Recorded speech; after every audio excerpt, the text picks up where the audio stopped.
The storm rolled over the plains like a living beast, its growl shaking the earth and its claws raking the sky with jagged light. Silas McCrae stood in the doorway of his weathered cabin, a lantern at his side, watching the rain pour down in sheets so heavy it blurred the world into shadows. Nights like this carried him back to battlefields he'd tried to bury. Nights where the sky itself seemed to split apart, and the only choice was to stand or be swallowed whole. He preferred the quiet now, the predictable rhythm of tending the land and keeping to himself. But storms had a way of unearthing what a man thought he had buried. It was past midnight when he noticed movement by the barn. At first, he thought it was nothing more than the wind tossing a branch or an animal searching for shelter. But then the lantern light caught the shape of a figure, small, bent, clutching itself as though to hold together what the world had already torn apart. Silas's hand went instinctively to the rifle propped against the doorframe, though something in him hesitated. Whoever it was, they weren't walking steady. Crossing the yard, rain pelting his shoulders, he found her crouched inside the barn, half hidden behind a bale of hay. A girl, though not a child, not yet a woman grown either, thin as a reed and soaked through, her hair plastered to her face. Her eyes were wide, more animal than human in their fear, and her lips trembled with words that never came. Silas lowered the rifle. "You picked a poor night to be out," he said, his voice rough from disuse. He expected her to bolt like a frightened colt, but she stayed curled tight against the hay, shaking so hard he could hear her teeth clatter.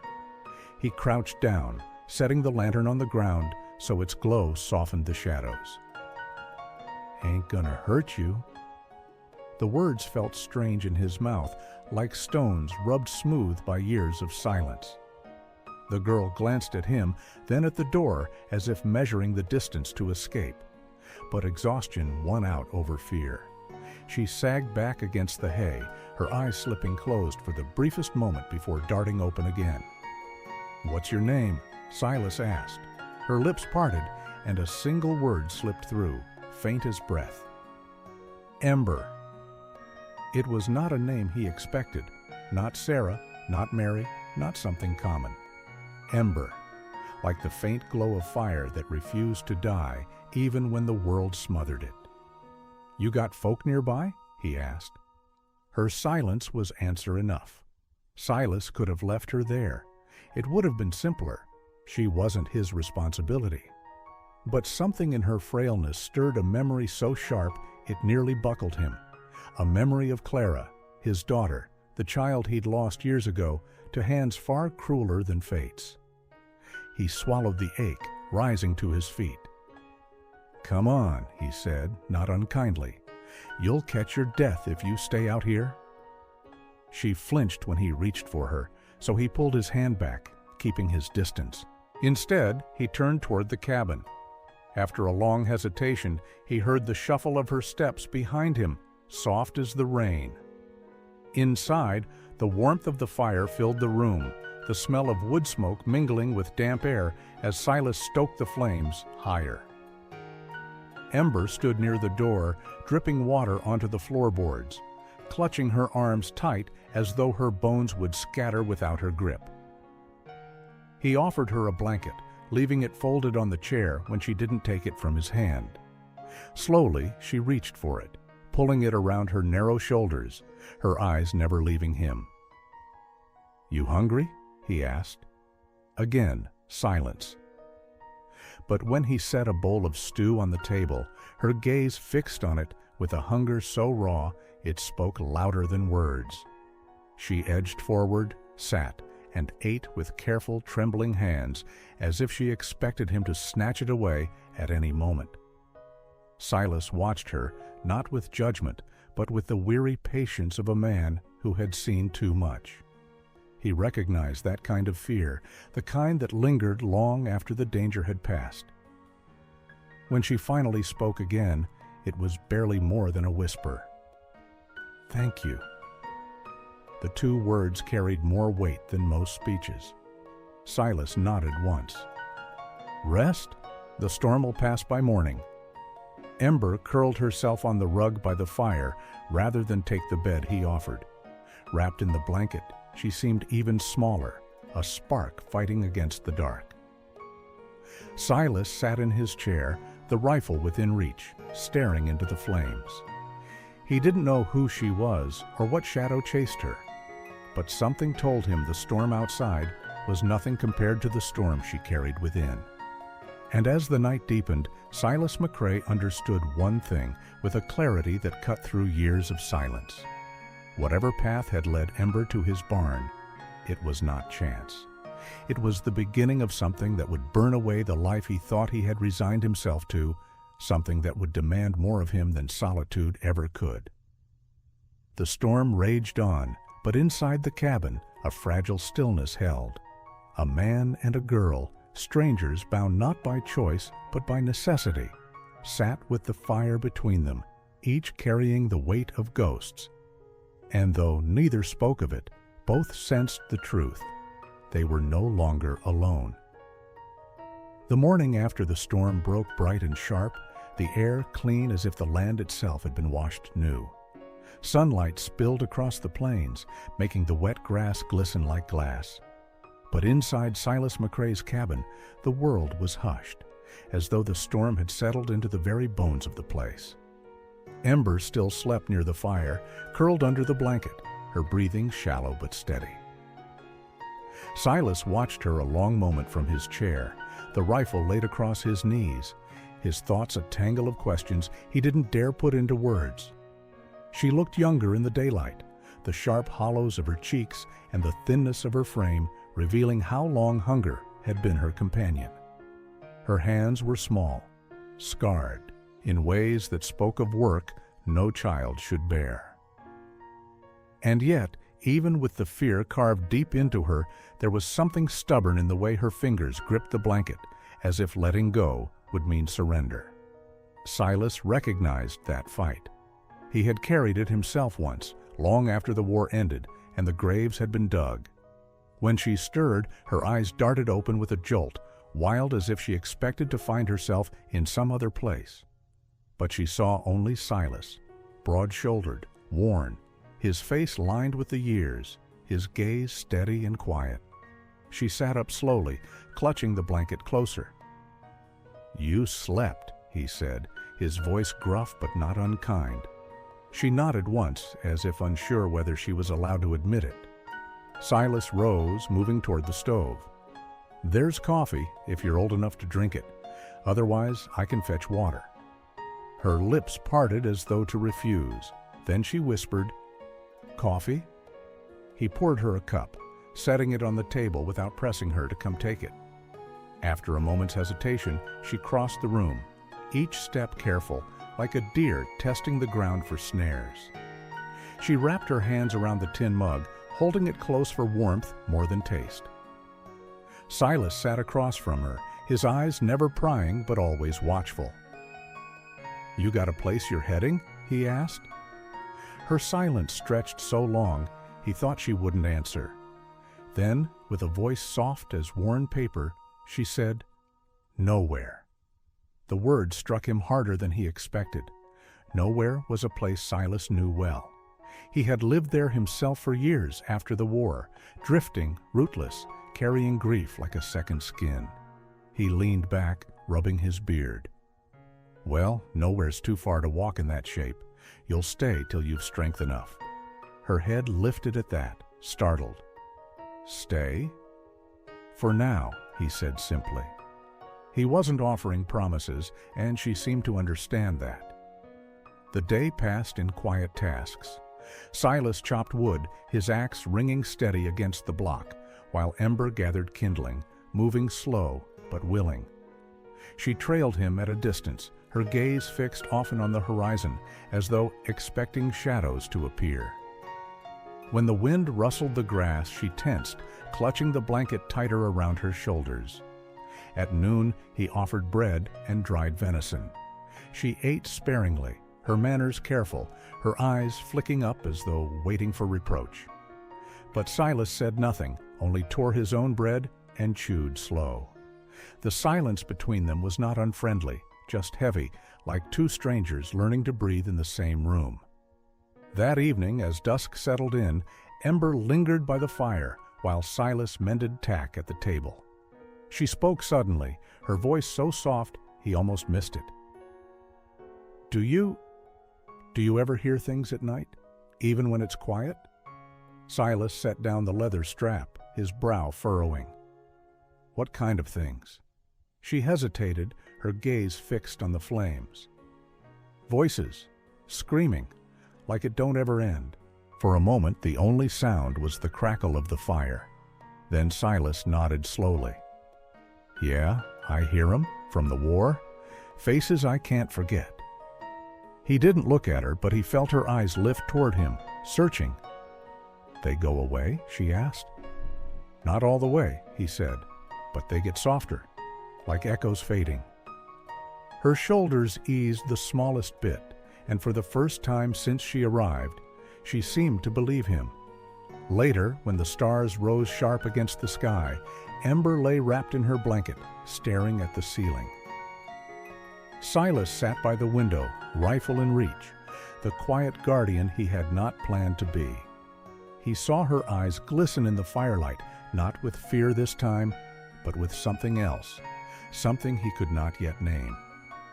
And though neither spoke, a fragile thread was tied between them that night, thin but real, spun not from words, but from the shared weight of shadows. The days stretched into a rhythm neither Silas nor Ember had expected. Mornings began with the crack of an axe, the smell of wood smoke, and the faint clatter of Ember trying to be useful in the cabin despite her lingering weakness. She swept the floor, gathered wood chips into a basket, even attempted to scrub the tin plates with sand from the creek. Silas said little, but he noticed everything. The way she flinched when the wind rattled the shutters, the way her eyes lingered on the rifle he kept within reach, the way her shoulders stiffened at the sound of distant hooves. On the fourth morning, Silas saddled his horse. Ember stood by the doorway, one hand clutching the frame, her face pale. "You're leaving?" she asked. "Into town," he said. "Need flour, salt, won't be long." The way her knuckles whitened on the wood told him what she would not say. Silas paused, adjusting the cinch strap. "You'll be safe here. Keep the door barred. Rifles loaded above the hearth." Her eyes widened at that. "I don't know how to use it." "You'll learn," he said. The words hung between them, heavy and unarguable. She gave the smallest nod, as though understanding that to survive out here, she'd have no choice. Silas returned at dusk with saddlebags heavy and a bottle of lamp oil tucked under his arm. He found Ember on the cabin floor, a rag in her hands, her face streaked with tears she hadn't meant for him to see. She sat straighter when the door opened, quickly wiping her eyes. "Storm?" he asked quietly, setting down the bags. She shook her head. "No storm." He didn't push. Instead, he placed a small paper parcel on the table. She glanced at it, hesitant, then untied the string. Inside lay a square of coarse brown sugar. Her breath caught. "It's not much," Silas said, almost gruff. "Figured you might want something sweet after bitter days." Her lips trembled. She broke a piece, tasted it, and for the first time since arriving, a flicker of something that might have been a smile touched her mouth. That night, as the fire burned low, Ember spoke without looking at him. "You don't ask me where I came from." "No," Silas said. "Why?" He rubbed his thumb against the grain of the chair's armrest. "Figure you'll tell me if it matters. Till then, what's behind you don't change what's in front of you."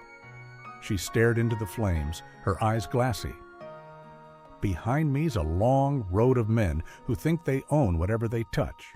Preachers, traitors, worse. If I told you all of it, you'd send me right back into the dark." Silas shook his head. "Not likely. I've seen dark enough to know sending someone back into it's worse than keeping them here." Her throat bobbed. She pulled the blanket tighter, but for the first time, she didn't seem so far away from him. The following day, he kept his word. Out by the clearing, with the sun sharp overhead, Silas placed the rifle in her hands. It was too big for her frame, and it wobbled as she tried to steady it. He stood behind, his voice low. Feet apart. Don't fight the weight. Let it settle. Breathe with it. She followed his guidance, though her hands shook. He moved closer, adjusting her grip, his calloused fingers brushing hers. She stiffened, but didn't pull away. Now, he said, aim at that fence post. When you're ready, not before. The crack of the shot echoed through the valley, startling crows from the trees. Ember stumbled back, nearly dropping the rifle. But when she looked up, her shot had splintered wood. Not the center, but close enough. Her chest rose fast, her eyes wide. I did it. You did, Silas said, his mouth quirking the barest fraction. Something fierce lit her face then. Not joy exactly, but a glimmer of power she hadn't felt in years. She lowered the rifle, staring at it as though it were more than iron and powder. It was choice and defense and the promise that she was not powerless anymore. That evening, Ember lingered outside longer than usual, sitting on the step, watching the sky blaze orange and fade into dusk. Silas joined her, lowering himself to the porch with a slow grunt. They sat side by side, no words needed. The silence was easier now, not heavy, but companionable. At length, Ember whispered, I used to think nowhere was all I'd ever have, but maybe here isn't nowhere.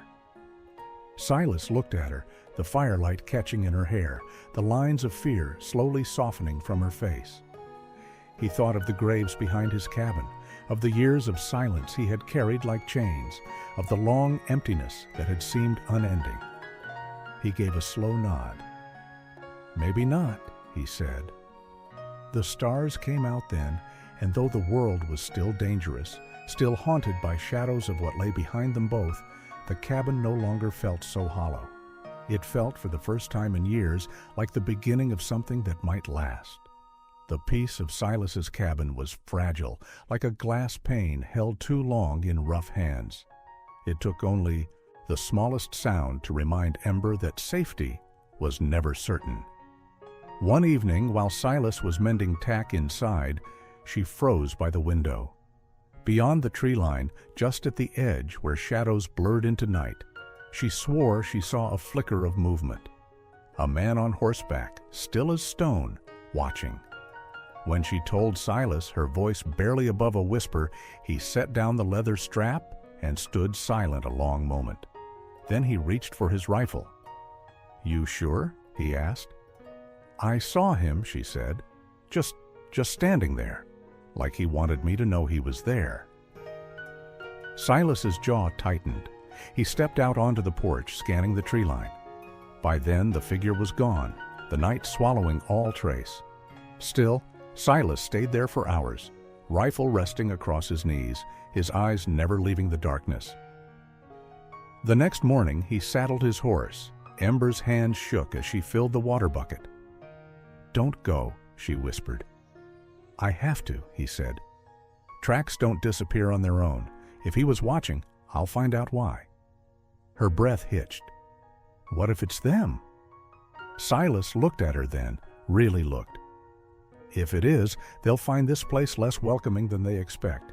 He rode out before dawn, following the faint signs only a man long practiced in war and wilderness could read.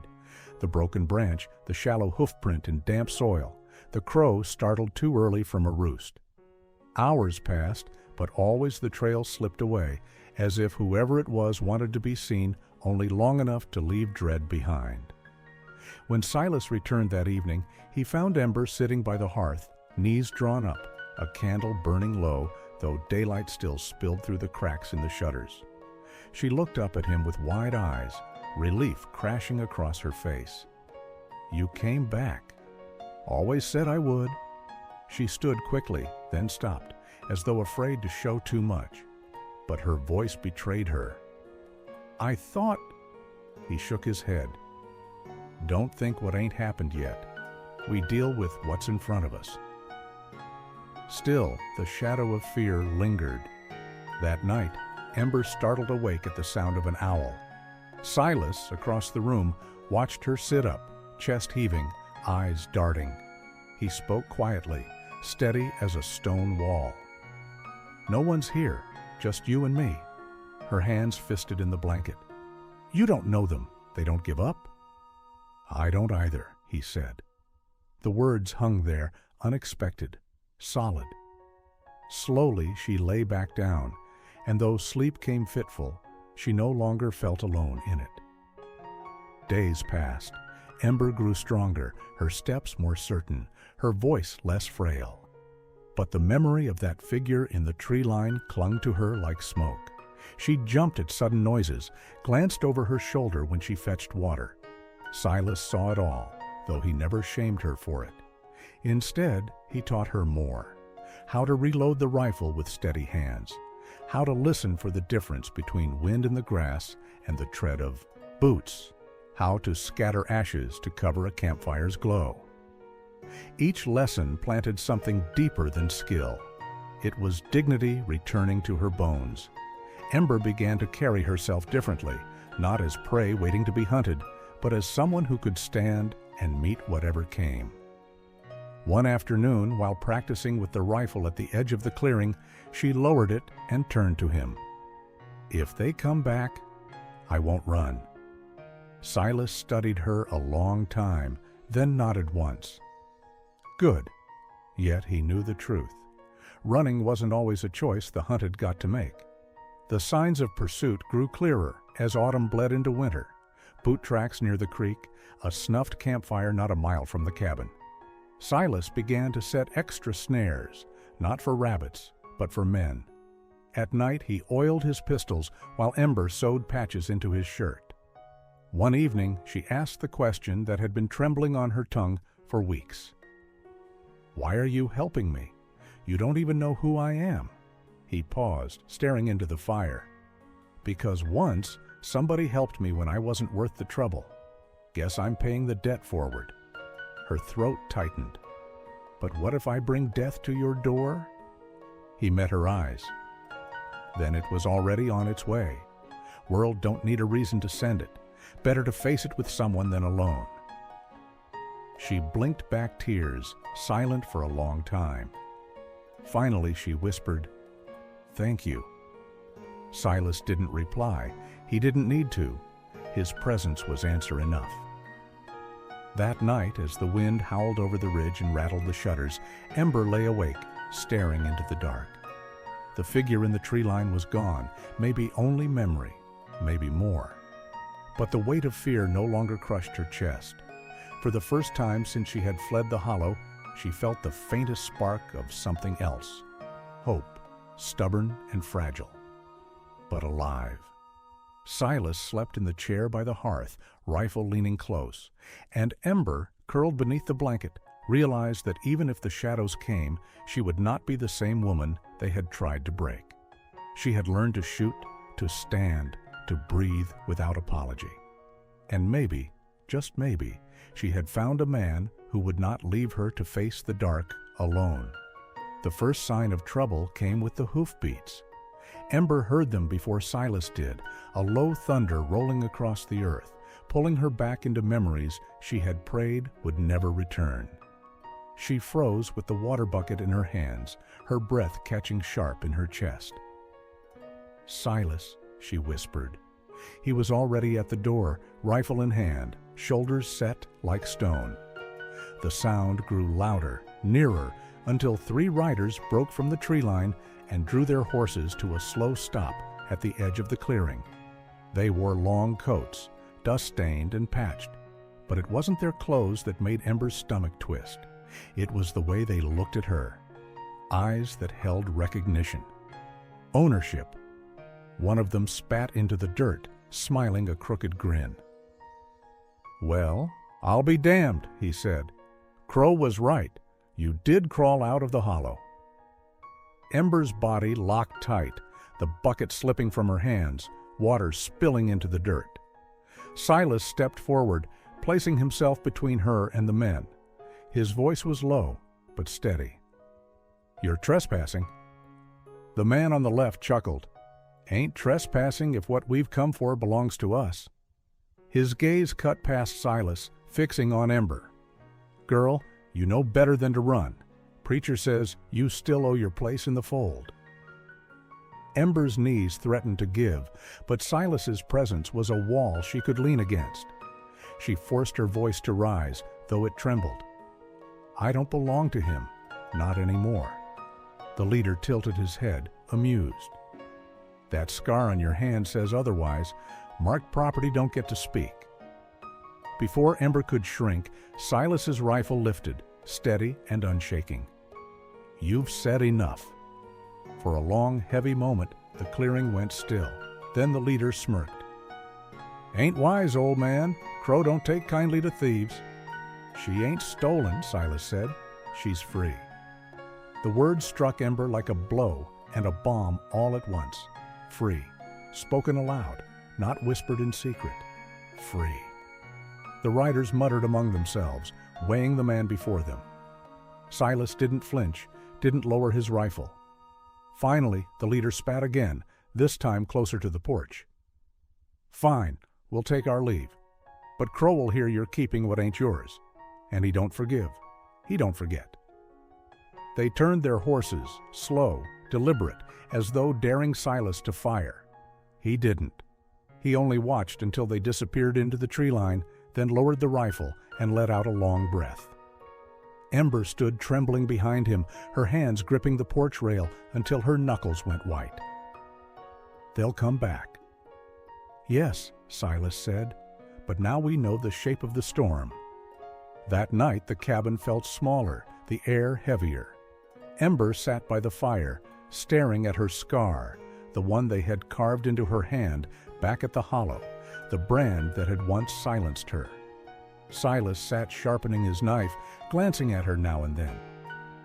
"Don't let them put you back in chains," he said quietly. Her throat tightened. "You don't understand. Crow, he don't stop. He's got men everywhere, men who'd rather die than disobey." "Then they'll die?" Silas said, his voice like gravel. The certainty in his tone startled her. Not boast, not threat, just fact. "Why?" she asked. "Why risk yourself for me?" Silas didn't answer right away. He leaned forward, staring into the flames. "Because I know what it feels like to be hunted, and I know what it means when someone finally stands up and says, 'No more.'" Ember felt her chest tighten, a swell of something she couldn't name. For years, she had been nothing but property, a shadow of a girl, her voice smothered. But now, here was a man who spoke as though her freedom was worth defending.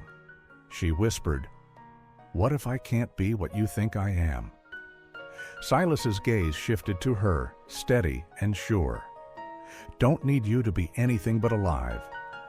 The fire cracked, and Ember pressed her hand over her heart, feeling the tremor inside her.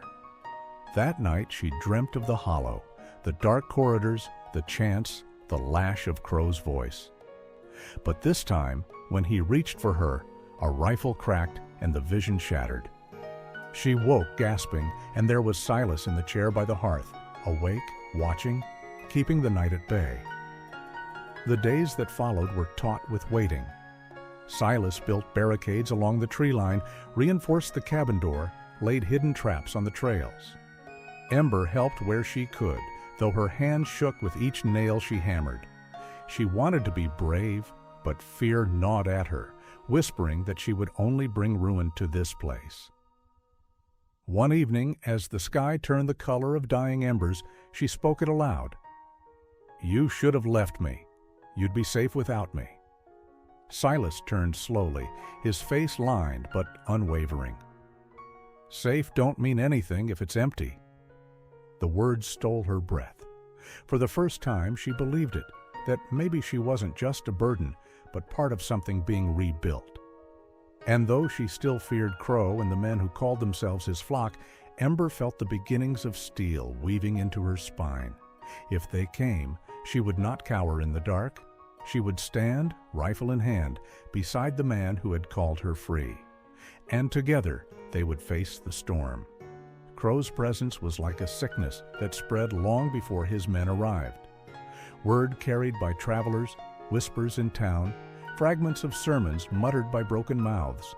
It all painted the same picture. Preacher Jebediah Crow had not forgotten, and he was stirring his flock to reclaim what he believed was his. Silas felt it in the way the woods grew quieter, in the way the wind seemed to turn colder at night. Ember felt it in her chest, a gnawing dread that pulled her back into the cavernous halls of the hollow. Each day she woke with the same thought. He was coming. One morning, a riderless horse stumbled into their clearing, ribs heaving, foam crusted on its muzzle. A mark burned into its flank, Crow's brand. Silas approached carefully, rifle in hand. The beast trembled, but did not run.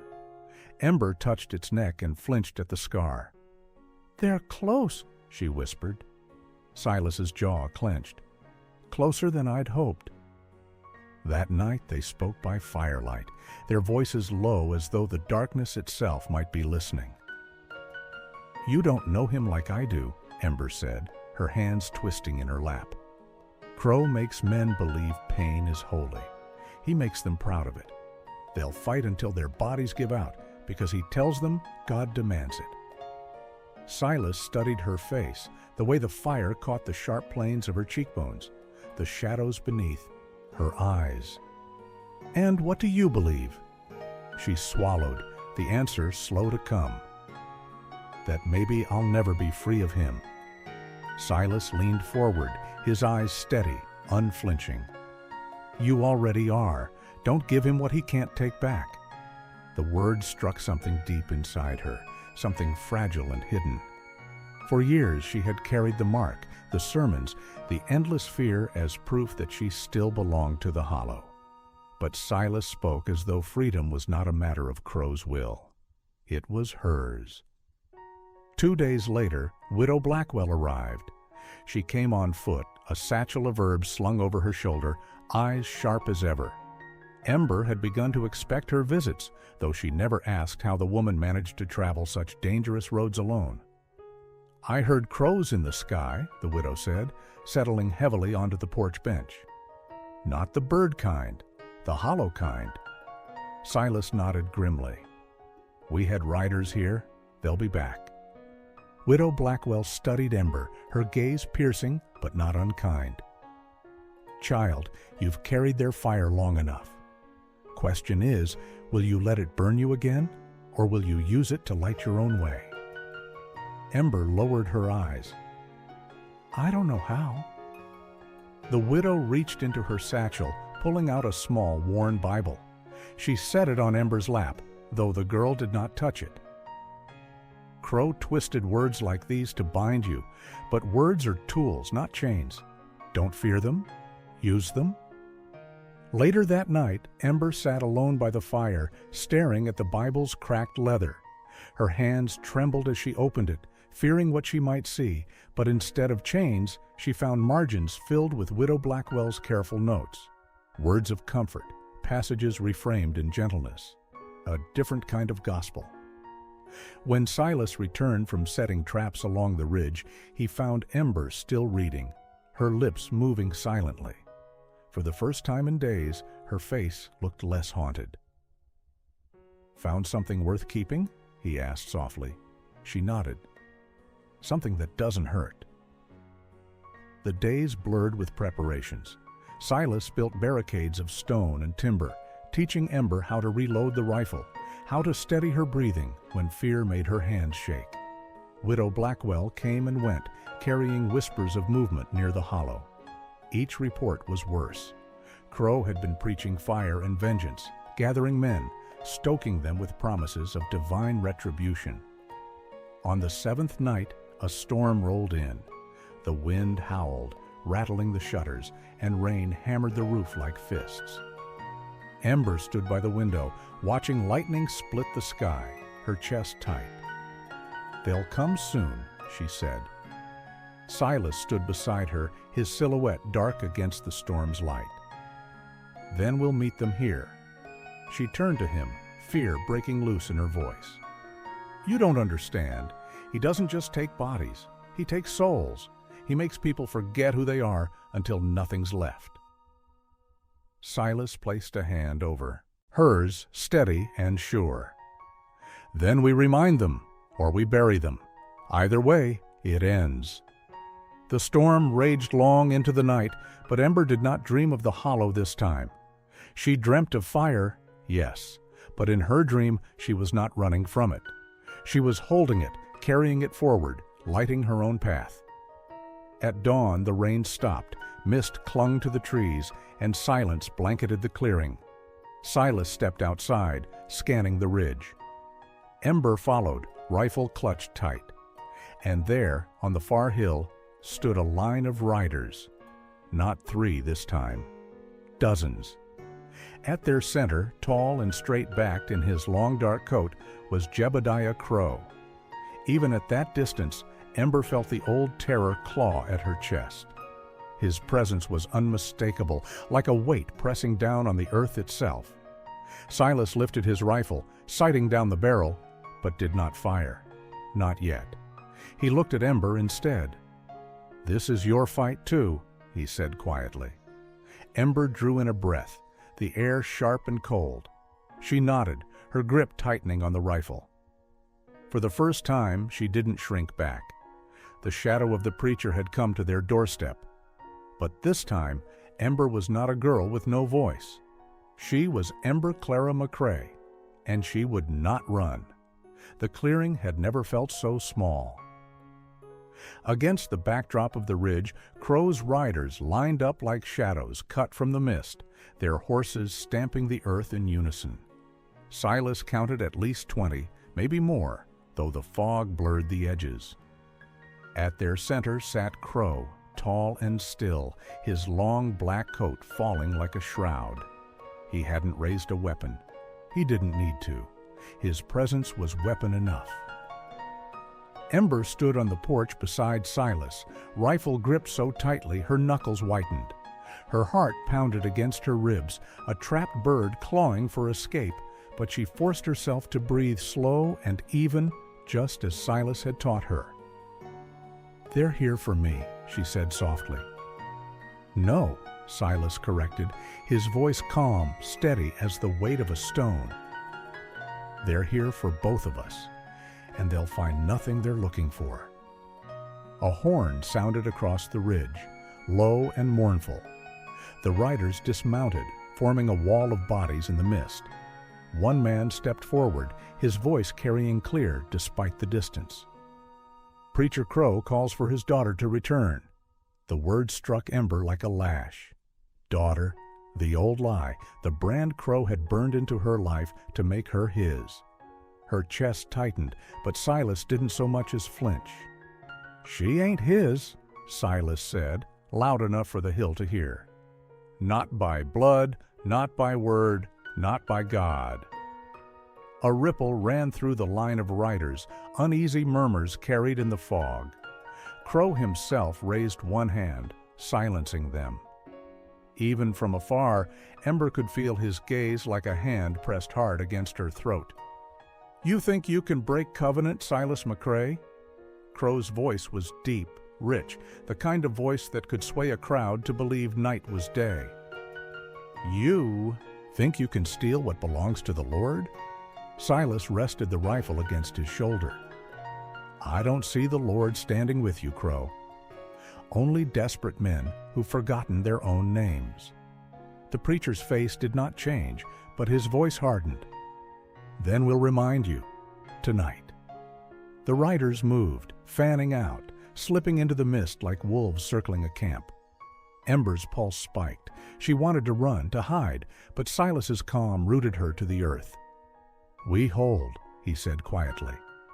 "No panic, just what we know." They had prepared for this. The barricades of stone and felled logs ringed the cabin's front, narrow firing slits left between.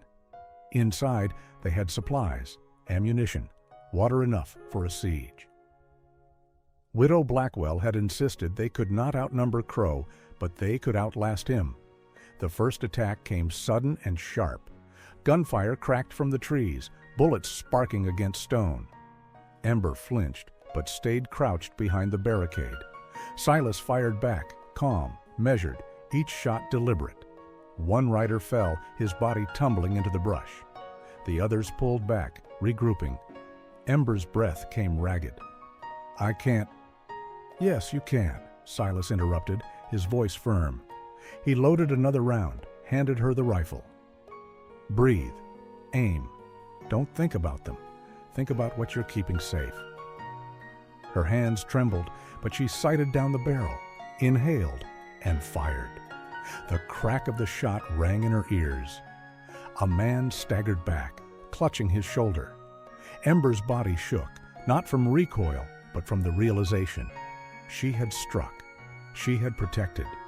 Through the mist, Crow's voice thundered again. "She spills blood now. She binds herself to sin." Silas barked a laugh, cold and fierce. "She binds herself to freedom." The fighting came in waves. The riders pressed, retreated, pressed again. Twice they tried to rush the barricades, and twice they were thrown back. Ember fired until her shoulder ached, until smoke stung her eyes, until her fear no longer ruled her finger. Silas moved like a man forged for such moments, quiet, steady, never wasting a bullet. But Crow did not move. He watched from the hill, his arms folded, as though this were not battle, but ceremony. Ember felt his gaze with every shot she fired, every breath she drew. He was waiting for something. At last the horn sounded again. The riders pulled back into the mist, leaving behind groans and blood in the mud. Silence settled heavy. Ember's chest heaved, her ears ringing. "They're leaving?" she asked, hardly daring to believe it. Silas shook his head, reloading. "Number they're testing, seeing how much we can hold." Her stomach dropped. "Then they'll be back." He met her eyes, steady, unwavering. "So will we." That night, the cabin smelled of smoke and gunpowder. Ember sat by the fire, hands still trembling. She thought of the men she had struck, of their faces in the mist, of Crow's voice, naming her daughter, binding her in lies. The weight of it pressed until she thought she might break. Silas sat across from her, cleaning his rifle. When he looked up, his gaze was not hard, but steady, carrying her the way the fire carried warmth. "You did more than hold," he said quietly. "I killed," she whispered. "You lived," he corrected. "There's a difference." Tears pricked her eyes, hot and unwanted. What if he never stops? What if he keeps coming until there's nothing left of me? Silas set the rifle aside, leaned forward. "Then he'll find there's more of you than he ever knew. You're not his fire anymore. You're your own." The words sank deep, stirring something she could not yet name. For the first time, she let herself believe that maybe Silas was right. Maybe Crow's shadow could be met, not just feared. Outside, the wind carried faint echoes of crows calling in the trees. But Ember did not flinch. She sat by the fire, rifle across her lap, and whispered to herself, "I'm still here." And for the first time, the words felt true. The cabin still smelled of smoke, its windows blackened from the gunfire and lanterns they had kept burning all through the night. Ember woke at dawn with her cheek pressed to the rifle stock, her body stiff and her mind heavy with images of the riders in the mist. Silas moved quietly around the room, already dressed, already watchful. He had slept no more than she had, but the set of his shoulders said he would carry it without complaint. By mid-morning, Widow Blackwell arrived, a shawl drawn tight around her shoulders, her sharp eyes sweeping over the barricades and the charred porch. She carried no fear, only that old, unyielding steel that had carried her through every trial before. "They'll be back," she said simply. Silas nodded. Crow was testing. Now he knows what will give him. The widow's gaze shifted to Ember, and for a long moment she studied her with a weight that made Ember fidget beneath her stare. At last she spoke. "You held, girl. That matters." Ember swallowed hard, unsure if it was praise or warning. "I shot men," she whispered. "Better men than you've shot worse," Widow Blackwell replied without flinching. "And don't you forget, what you struck down was Crow's leash, not a soul worth mourning." The words lodged in Ember's chest, sharp and heavy. She wanted to believe them. She wanted to set aside the faces she saw in the smoke, the blood soaking into the dirt. But memory was not so easily silenced. Inside, the widow set down a leather satchel, untying the worn straps with fingers still nimble. From within, she pulled old papers, yellowed with age, and laid them across the table. "These are from before you knew him," she told Ember, "from when Crow was still Jebediah Crowell." Ember's breath caught. She had never heard his true name spoken aloud. The widow's voice softened, though her eyes stayed sharp. "He came west claiming visions. Said he'd heard the Lord's voice in the riverbeds of Missouri. Said he'd been chosen to gather the broken and the lost. But what he gathered wasn't faith. It was fear. He found families running from debt, from law, from shame. Promised them sanctuary, then bound them in hunger and labor." She tapped one paper with her finger. "This is the land deed. He didn't buy the hollow, he swindled it from a widow with 3 children. Promised her a home, and when she signed, she vanished. No trace. The children too." Ember felt the room tilt. Her hands gripped the chair. "Vanished how?" "Same as too many," Widow Blackwell answered. "Buried under that place, if you ask me. He called it purification. Said the Lord required sacrifice." Silas's jaw tightened, but his voice stayed steady. "And the law?" The widow gave a bitter laugh. "Law don't step into that canyon. Too many riders at Crow's Back. Too many pockets lined with his coin. But I've seen his ledger. I've seen the names. Yours included, Ember. He marked you long before you ever stepped foot in Sanctuary Hollow." The papers blurred before Ember's eyes. She saw her name scrawled in cruel black ink, written not as hers, but as his, Ember Clara, daughter of Crow. The lie pressed down, heavier than any bullet. "I was never his," she said, her voice shaking. "No," Silas said firmly, his hand steady on her shoulder. "And that's the one truth he can't burn away." The widow leaned closer. "But you must understand, he won't stop. To him, you're not flesh and blood. You're proof. Proof his word is law, proof he can shape a soul into whatever lie he tells. If you break from him, you break the whole illusion he built." The realization struck Ember cold. It wasn't just vengeance Crow sought. It was survival of his power. Her defiance threatened the very heart of the hollow. "So what do we do?" Ember asked. The widow's eyes hardened. "We gather proof stronger than his voice. We tear back the veil. The hollow keeps secrets buried, but secrets can be dug up. There are graves there, girl. Graves of the ones who didn't bend. If we show them to the world, even his riders will see." Silas nodded slowly. "Then that's where we go." The thought of returning to that place, of walking again through its shadows, made Ember's skin crawl. She remembered the long corridors of the compound, the sermons that stretched until her knees buckled, the way Crow's eyes always found her in the crowd. The hollow was not just a place. It was a wound, but now she understood. To heal, she could not just escape it. She had to face it. That night, Ember lay awake, staring at the ceiling while the fire crackled low. Silas slept near the door, his rifle across his lap, even in rest, unwilling to leave her unguarded. The widow's words echoed in her mind. Graves of the ones who didn't bend. She wondered if her mother's name was among them, or if somewhere in that earth lay the bones of others who had whispered the same refusal she had once dared to speak. Fear pressed heavy, but beneath it stirred something else. Resolve. When the sun rose, Ember sat up and whispered to the stillness, "I'll see it through." I won't be his daughter. Not in life, not in death. And for the first time, the hollow felt less like a curse waiting in the distance, and more like a reckoning waiting for her hand. The morning air carried the kind of stillness that came before storms. Silas stood outside the cabin with his rifle in hand, his eyes scanning the ridge as though expecting Crow's riders to emerge from the mist again.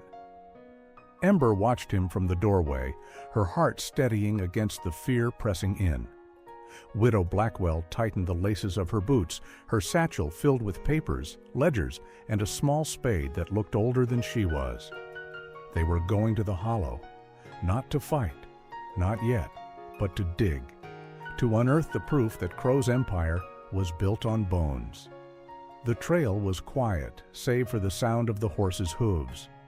Ember rode close to Silas, her hand brushing the worn leather of the saddle horn, reminding herself with every breath that she was not the girl who had once entered that canyon with her head bowed and her voice stolen. She was Ember Clara McCrae now, and if the hollow tried to bury her, she would bury its secrets first. The closer they came, the more memories returned. The jagged walls of stone that formed the canyon's mouth. The river cutting through the center, its waters muddy and restless. The faint sight of wooden structures huddled in the basin, cabins built not for comfort, but for control. Ember's chest tightened.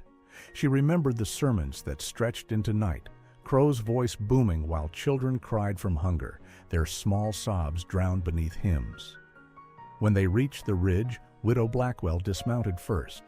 She crouched low, studying the canyon below, her sharp gaze tracing the outlines of the compound. "He's fortified it," she muttered. "Look there, posts, torches, armed men on the east side. He knows he's hunted." Silas leaned forward in his saddle.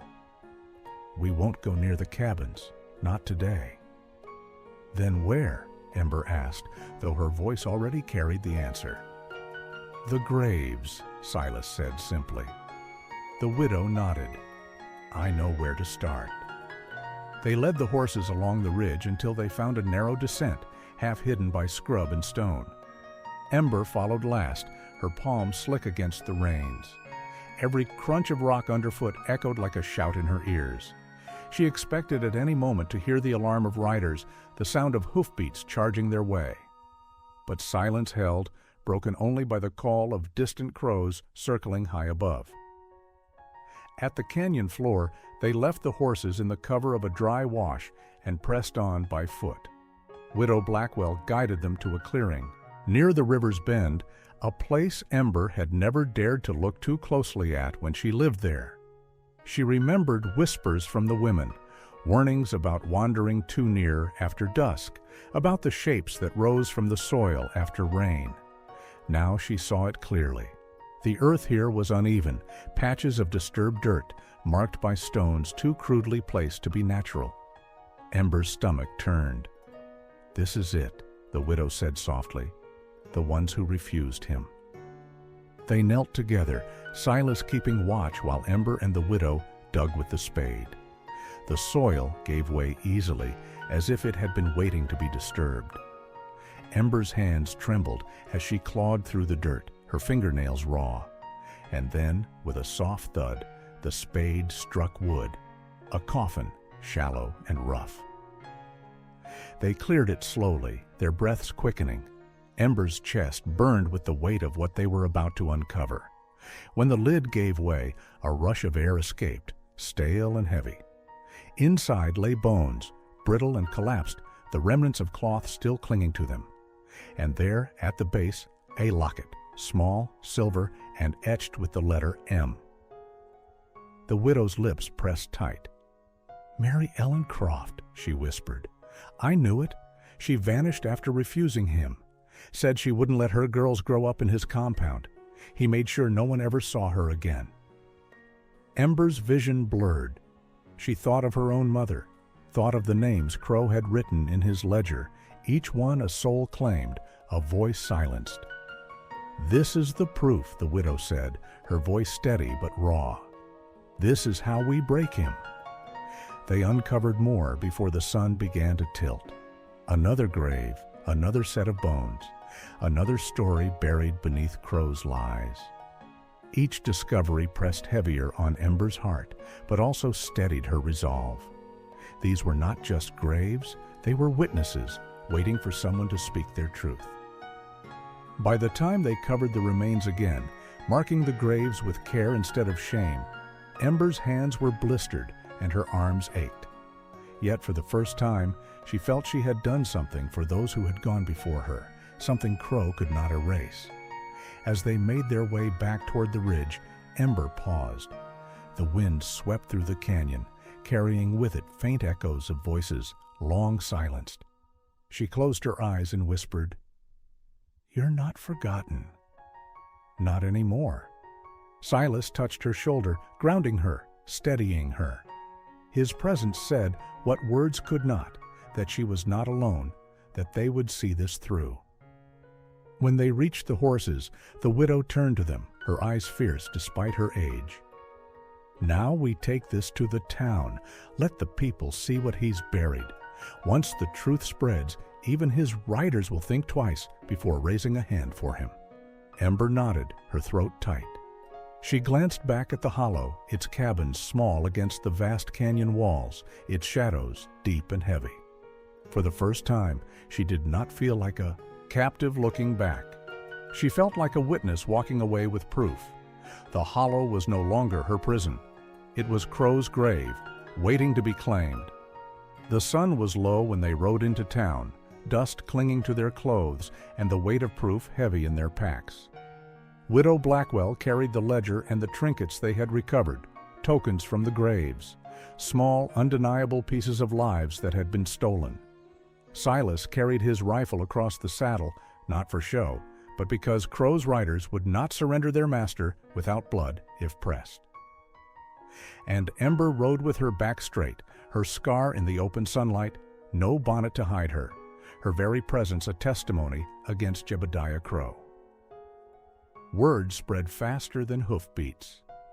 By the time they reached the square, townsfolk had begun to gather. Whispers rippled through the crowd like dry grass catching flame.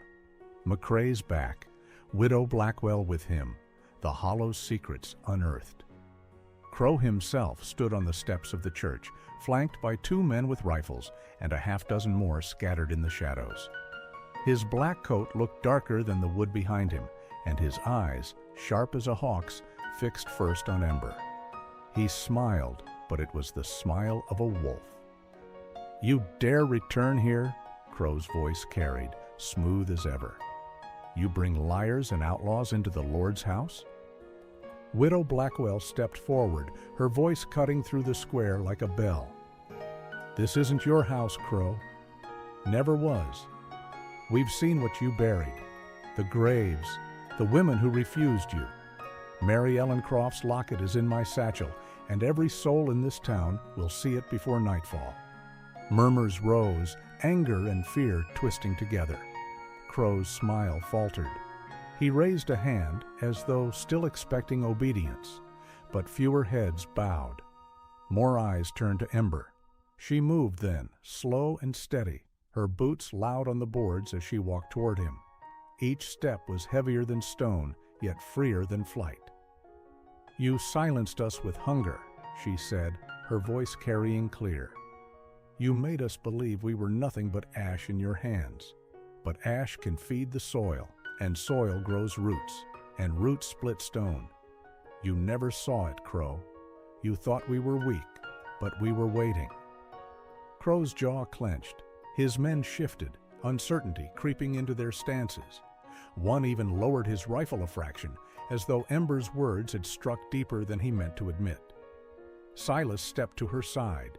He didn't speak. He didn't need to. His presence was a wall at her back, steady, immovable. Crow's voice rose, desperate now. "These are lies. The hollow is a sanctuary, the Lord's refuge." Widow Blackwell held the ledger high, her voice sharp. "Then explain the names in your own hand. Children you sold, women who vanished. Tell them why your refuge is built on bones." The crowd shifted. A murmur swelled into shouts. Faces hardened, some in fury, others in shame for having once followed him. The spell Crow had woven for years began to unravel thread by thread. Crow drew his pistol. His men hesitated, caught between fear of him and fear of truth. It was Ember who stepped closer, unflinching. "Go on, then," she said softly.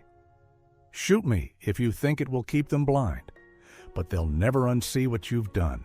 Not now, not ever." His hand trembled.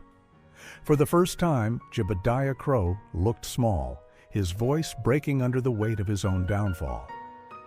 "You were nothing. You were all nothing." Silas raised his rifle, but it was unnecessary. The townsfolk surged, disarming Crow's men, wrenching the pistol from his hand. By nightfall, the preacher who had ruled by fear was dragged from his pulpit, not by violence of strangers, but by the very people he had bound. When silence finally returned to the square, Ember stood with her hands trembling, though not from fear. She looked at Silas, then Widow Blackwell, and finally at the crowd who stared at her, not as a victim, but as a survivor, a witness, a voice. The hollow would fall. Its graves would be marked. Its lies would be named. And Ember Clara McCrae would not vanish into silence again. That evening, as the three of them sat in the quiet of Silas's cabin, Ember let the truth sink in. She had spoken. She had stood. And she had not broken. "Funny, isn't it?" she said, her voice soft. "How a life can turn on a single thing. A ledger, a locket, a voice spoken out loud." Silas looked at her with the steadiness of a man who had spent his life watching storms break. "It turned because you stood," he said. Widow Blackwell sipped her tea, her sharp eyes softening. "Redemption doesn't come cheap, child. Sometimes it costs $1, sometimes it costs a lifetime. But tonight, you bought back more than your own soul. You gave them all a chance to wake up." Ember leaned back, staring into the fire. The flames reflected in her eyes, bright and alive. She thought of the graves, of the girl she had been, of the silence that once choked her. And she thought of the lesson that burned truest, that the past could wound, could scar, but it did not get the final word unless you let it. She whispered to the fire, $1 worth of redemption. That's all it takes to start. And for the first time, she believed it. Redemption is never free, but it is never beyond reach.